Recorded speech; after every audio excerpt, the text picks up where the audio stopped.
Welcome back. Take a moment to enjoy this pretty scene right here. It's gorgeous. For so many florists, Mother's Day is their biggest single-day sales day of the year. But of course, the flowers don't just appear in the shops. They have a lot of work to get there, to grow, and to keep them alive. Unfortunately, this isn't smell-o-vision, right? We can't smell what's going on behind us here. New at 6, Kate Walsh takes us to a local farm to show us how their business is blooming as we come out of the pandemic. In the past 2 years, when people spent a lot of time at home, they found a new love for flowers, locally grown flowers, like here at Weatherlow Farms in Westport.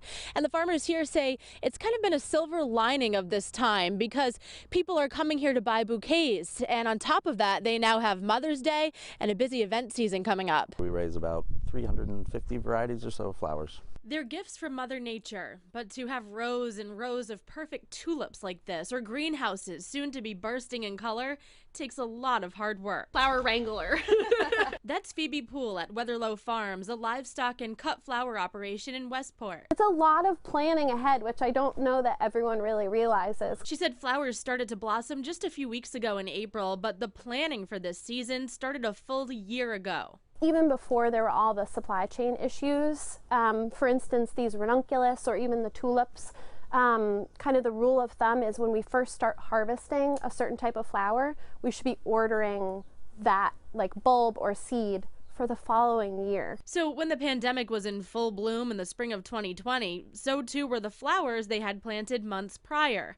But events they would be featured in were canceled. We had to really do like a complete 180 and design sort of new sales channels, developing sort of bouquet subscriptions, selling bulbs, which we had never done before, some potted stuff. Owner Ryan Wagner said the joy customers have found in fresh cut flowers has remained.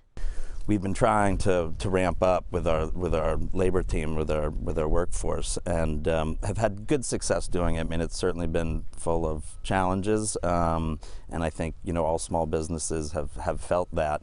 But luckily, we've been able to assemble a pretty good team, and we've been able to increase our growing area. He said what makes them unique is also a challenge they always have. Their floral business is largely chemical-free. Phoebe says they have had to raise their floral prices a bit due to the rise in prices of the supplies and maintenance of their farm. For example, a rising cost in propane to keep the greenhouses warm. But that's almost expected these days, and wholesale florists have been planning for weeks with the farm to get what they need in time for Mother's Day and for the jam-packed wedding season this summer and fall. In Westport, I'm Kate Walsh, 12 News.